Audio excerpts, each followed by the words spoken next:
Sì, io ho 3 minuti e 57, non so se... Relatore, non gruppo. Scusa. Sì. No.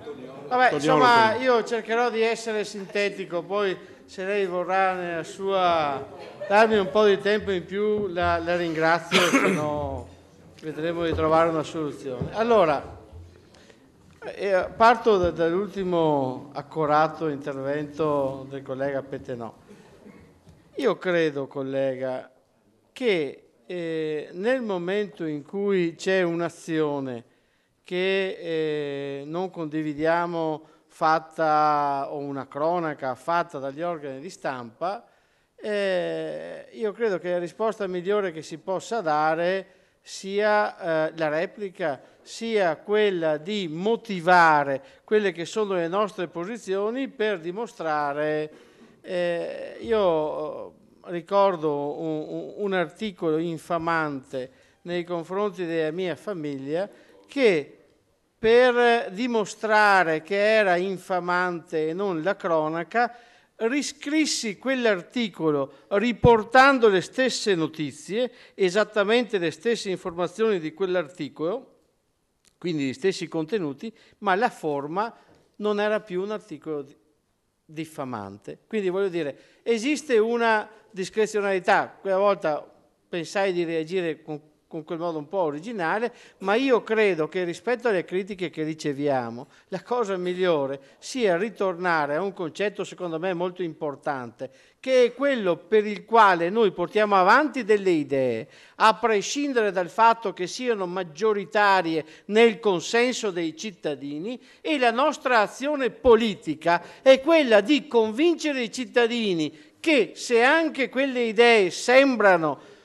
in quel momento perdenti, la nostra azione, il nostro comportamento, la nostra coerenza, l'impegno che noi mettiamo le possono trasformare in idee vincenti, mentre purtroppo nel nostro Paese succede esattamente il contrario, cioè si commissiona... non riesco a parlare, scusa. Per cui noi tutti, credo, o quasi, commissionano un sondaggio, il sondaggio dice che quelli con la barba sono pericolosi e automaticamente il partito o il personaggio politico fa una campagna per cui dice quelli con la barba sono pericolosi, ma la democrazia non funziona mica così. La democrazia e i valori partono da un concetto che è esattamente l'opposto a quello di inseguire la pancia, perché quando si è inseguita la pancia dovunque nel mondo si sono create dittature che probabilmente non saranno più dittature quelle con le baionette nere o rosse, ma saranno dittature che sono in grado di gestire il rapporto fra le persone attraverso mezzi moderni come l'informatica, come i social, cioè attraverso modalità che sono molto più subdole. Perché? Perché non servono mica i servizi segreti?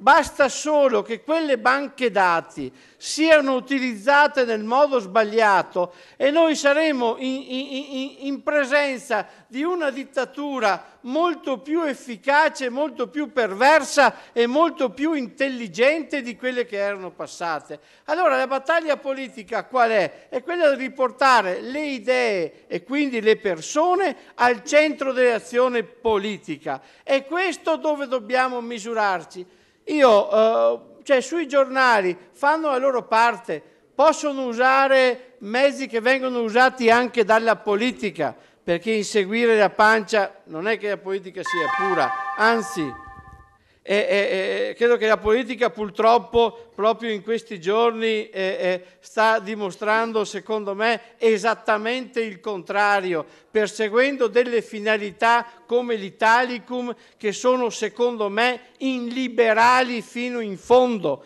illiberali fino in fondo. Sulla questione specifica di questa legge che noi stiamo discutendo, nella quale sono inserite cose importanti sulle quali noi possiamo essere d'accordo o meno, ma le discussioni che riguardano le norme di questa legge sono norme importanti.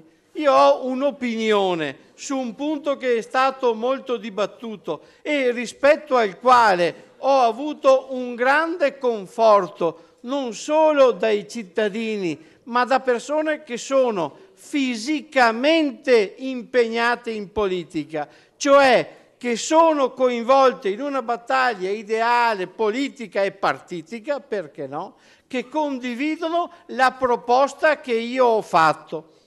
Ce ne sono alcune proposte che sono state più efficaci, altre meno.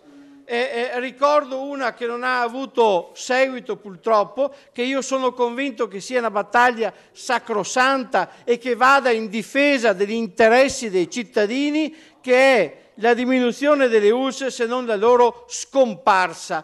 Però è una battaglia che evidentemente non ha trovato consenso né fra coloro che erano impegnati in politica né nei cittadini. Che sia una battaglia sbagliata? Secondo me no, e io sto continuando a farla, come sto continuando a portare avanti una battaglia rispetto alla compartecipazione della spesa in sanità, perché se noi vogliamo tutelare i più deboli, i più ricchi devono contribuire perché vivono in una società che è sicura, o lo dovrebbe essere, anche grazie al fatto che chi non ha nulla si comporta in modo civile e democratico. Quindi la loro ricchezza, l'utilizzo della loro ricchezza deve tener conto anche di questo.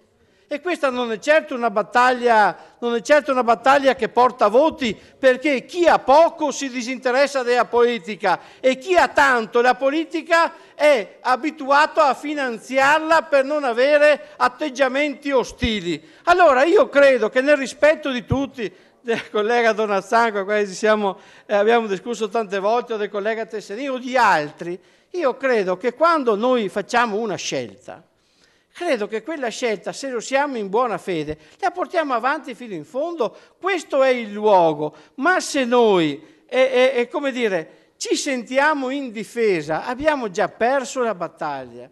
Tu sai, e altri della Commissione Sanità, lo stipendio dei direttori generali delle ULSS è uno stipendio da impiegati, perché uno non può avere 5.000 dipendenti e prendere 5.500 euro al mese, perché è una cosa che non esiste sulla faccia della terra. C'è potere, ambizione, voglia di fare, ambizione di fare, ma non è certo una cosa equa.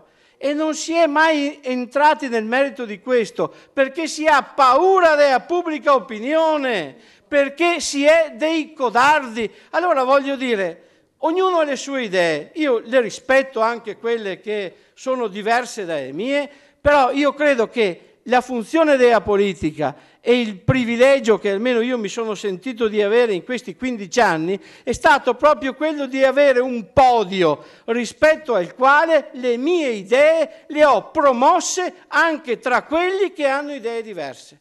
Se noi inseguiamo le altre cose, diventiamo sì strumento di quegli altri poteri che ci sono, che possono essere pericolosi, che possono essere ostili, perché più sono schierati e più sono ostili secondo una logica una logica di un certo tipo, però noi siamo la colonna su cui si basa la democrazia, la speranza di quelli che con il loro voto, anche se sono sempre meno, sperano che noi siamo in grado di tutelarli, a prescindere dal fatto che siano ricchi o poveri. Grazie.